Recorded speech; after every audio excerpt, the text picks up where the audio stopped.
Subscribe कीजिए हमारे channel Sonipat 24 को। सबसे पहले लेटेस्ट खबरें देखने के लिए बेल आइकन को दबाइए। सोनीपत के सुभाष चौक पर स्थित शुभम कार एसेसरीज नाम की दुकान में अज्ञात कारणों के चलते भयंकर आग लग गई। देखते ही देखते दुकान में रखा सामान जलकर खाक हो गया। हालांकि आग लगने की सूचना मिलने के बाद फायर ब्रिगेड की गाड़ियां मौके पर पहुंची और आग पर कड़ी मशक्कत के बाद काबू पाया गया। सोनीपत के सुभाष चौक पर उस समय सनसनी फैल गई जब शुभम कार एसेसरीज नाम की एक दुकान में अज्ञात कारणों के चलते आग लग गई। आग लगने की सूचना मिलने के बाद फायर ब्रिगेड की 2 गाड़ियां मौके पर पहुंची, लेकिन आग पर काबू नहीं हो पाया, जिसके बाद दुकानदारों में काफी रोष देखने को मिला। करीब 1 घंटे के बाद फायर ब्रिगेड की गाड़ियां मौके पर पहुंची और आग पर काबू पाया, लेकिन जब तक फायर ब्रिगेड की गाड़ियां आती तब तक दुकान में रखा लाखों का सामान जलकर खाक हो चुका था।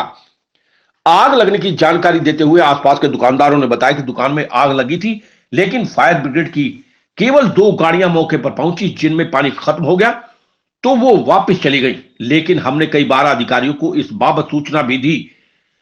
कई घंटे के बाद गाड़ियां मौके पर पहुंची और आग पर काबू पाने के प्रयास जारी रहे।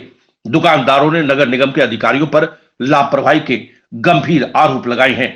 सोनीपत 24 के लिए श्याम वशिष्ठ के साथ रमेश कुमार की रिपोर्ट। सर, मैं मार्केट का प्रधान हूँ, रेलवे रोड एमसी मार्केट का। यहाँ निगम के 50 कदम दूर शुभम कार एसेसरी की दुकान में आग लग गई है। 1 घंटा हो गया है। आधे घंटे बाद फायर ब्रिगेड की गाड़ियाँ आई हैं, जिनमें पानी बिल्कुल कम था और उसके बाद पानी लेने गई हैं। उसके बाद आधे घंटे बाद गाड़ी नहीं आई। मैंने श्री जीत जैन जी को फ़ोन किया, श्री ललित बत्रा जी को फ़ोन किया। मैं कहा आप गाड़ियाँ भिजवाओ, जबकि हमारे यहाँ निगम के अंदर एक भी गाड़ी नहीं है फायर ब्रिगेड की। जबकि इससे पहले कच्चे क्वार्टर में इतना बड़ा हादसा हुआ है, उससे भी प्रशासन ने कोई सबक नहीं लिया। और हमारे यहाँ निगम में सोनीपत सिटी के अंदर फायर ब्रिगेड की गाड़ियाँ 2-3 गाड़ियाँ हमेशा मौजूद रहनी चाहिए। कितना नुकसान हुआ है? नुकसान का तो सर अभी कोई आंकलन नहीं कर सकते, वो तो मेन मालिक ही बताएगा दुकान का। लेकिन दुकान ऊपर से नीचे 4-5 मंजिली पूरी दुकान जल के राख हो गई है। और निगम में फायर ब्रिगेड की बहुत ही पुअर सर्विस रही है। इसमें फायर ब्रिगेड की गाड़ियाँ आती हैं, छोटी गाड़ियाँ आती हैं, उनमें पानी कम होता है, 10 मिनट में उनमें पानी खत्म हो जाता है। क्या नाम है आपका? सुशील सियाल, प्रधान रेलवे रोड एमसी मार्केट। में कुछ वर्ष पहले कच्चे क्वार्टर में अग्निकांड हुआ था भयानक, और वहां पर सैकड़ों आदमी जलकर राख हो गए थे। प्रशासन ने उससे भी सबक नहीं लिया और नगर निगम यहाँ से मात्र 50 कदम की दूरी पर है। उनकी गाड़ियां वहां पर मुस्तैद होती हैं हर वक्त किसी दुर्घटना में आग लग जाए, जान माल के नुकसान की पूर्ति के लिए। लेकिन नहीं, आग बुझाने वाली गाड़ी सोनीपत की 1 घंटे बाद राई से और सेक्टर 3 से पहुंची है, लेकिन नगर निगम सोनीपत जो यहाँ से केवल 50 कदम की दूरी पर था, वो यहाँ पर नहीं पहुंचा। इसकी नुकसान की भरपाई नगर निगम को करनी चाहिए, क्योंकि नगर निगम इसका पूरा जिम्मेदार नगर निगम की है। क्योंकि नगर निगम के अंदर जब गाड़ियां हैं तो क्यों ना मौके पर आग शुरू हुई। किसी की दुकान थी ये कार एसेसरी की थी, शुभम कार घर के नाम से, और इसका तीनों उस पे सामान भरा हुआ था। कार एसेसरी का, स्पेयर पार्ट्स का सारा जलकर खाक हो गया। और जब पूरी दुकान जलकर खाक हो गई तब यहाँ पर पुलिस मुस्तैद हुई और गाड़ियां आई हैं। अगर गाड़ियां पहले ही आ जाती तो इस बेचारे का कुछ सामान बच जाता और इसमें से कुछ सामान उसके काम आ जाता, लेकिन नहीं, जलकर बिल्कुल खाक हो गई दुकान। और साथ लगती दुकान में भी आग पकड़ ली थी। लेकिन अब तक सोनीपत का नगर निगम की गाड़ियां कहाँ हैं? दुर्भाग्य की बात है, आग तो कहीं भी लग सकती है, लेकिन प्रशासन बिल्कुल भी मुस्तैद नहीं था, तैयार नहीं था। विभाग की तरफ से इतनी सुस्ती बरती गई कि हम यहाँ 1 घंटे से जो इंतजार कर रहे थे कि कोई प्रशासन की गाड़ी आएगी और आग बुझाएगी, क्योंकि ये आम आदमी के बस की बात करती नहीं कि आदमी आग बुझा दे।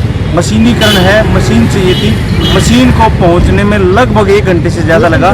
एक छोटी सी गाड़ी आई, बुझा के चली गई, फिर कोई छोटी सी गाड़ी आई, पानी फिर ख़त्म हो गया। तो ये जितना भी नुकसान हुआ ना, इसके लिए प्रशासन जिम्मेदार है। और जितना मैं तो कहूँगा, जो यहाँ कर्मचारी वो ना किसी यूनिफॉर्म में थे, ना उनके सिर पे कोई हेलमेट था, ना कोई उनको आइडेंटिफिकेशन था कि ये प्रशासन के आदमी है या कौन है, तो बिल्कुल भी मतलब मैं 0 नंबर दूंगा। बहुत ज़्यादा लापरवाही बरती गई है प्रशासन की तरफ से। इसको जो आला अधिकारी देखें तो समझें, ये उनकी भी जो है ना एक सुस्ती का जो है एक जीवंत उदाहरण है मेरे हिसाब से। आज जो ये सुभाष चौक पर ये हादसा हुआ है सरासर गलत हुआ है। निगम के फायर ब्रिगेड की डिपार्टमेंट की जो है बिल्कुल सरासर जो है फेल्योर है।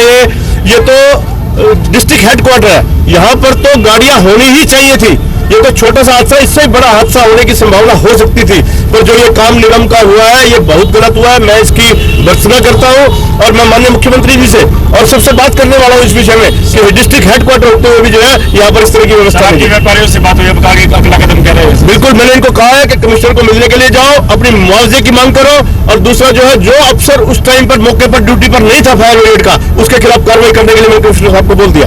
आग लगने से हादसा हुआ है, इसमें व्यापारी भाई ने जो बताई है बात, अभी कुछ जो फायर ब्रिगेड की गाड़ियां हैं वो समय से लेट पहुंची है। इस चीज की भी जांच कराई जाएगी भी गाड़ी क्यों लेट पहुंची, और जो फायर का ऑफिस है हमारे शहर के अंदर सेक्टर 3 में है, वो शहर से थोड़ी सी दूर जरूर है। और उसके अलावा जो शहर के अंदर फायर ब्रिगेड की गाड़ी प्रोवाइड 24 घंटे रहनी चाहिए, इसका भी एक प्रोविजन बनाया जाएगा। और जो हमारे भाई यहाँ पर व्यापारी भाई का नुकसान हुआ है यहाँ पे, इसके ऊपर पूरी कार्रवाई करा के जो उचित इनके मुआवजे की बात होगी सरकार से बात करके हर चीज़ के ऊपर कार्रवाई करेंगे। और व्यापार मंडल के साथ जिस तरीके ये गाइड करेंगे उस तरीके से इनकी फाइल को आगे प्रोसीडिंग में चलवा के जो मुआवजा हो सकता है उसके लिए पूरी मांग है। दुकानदारों का व्यापार आरोप है कि अफसरों की भी लापरवाही, इस पे आप क्या कहोगे? ऐसा बिल्कुल है, मेरे को भी अभी ये बात बताई है यहाँ पर कि भी कुछ अफसरों ने यहाँ पर गाड़ी लेट पहुंची है, या फिर सेक्टर 3 के ऑफिस से गाड़ी आने में समय लगा है यहाँ पर। अगर जो भी ये समस्या है इसके ऊपर कल एक बार सारी डिटेलिंग में लेकर भी कितने बजे पहली कॉल आई थी उसके ऊपर जांच करी जाएगी। अगर कोई भी फॉल्टी इसके अंदर पाया जाएगा तो उसके ऊपर उचित कार्रवाई भी करी जाएगी।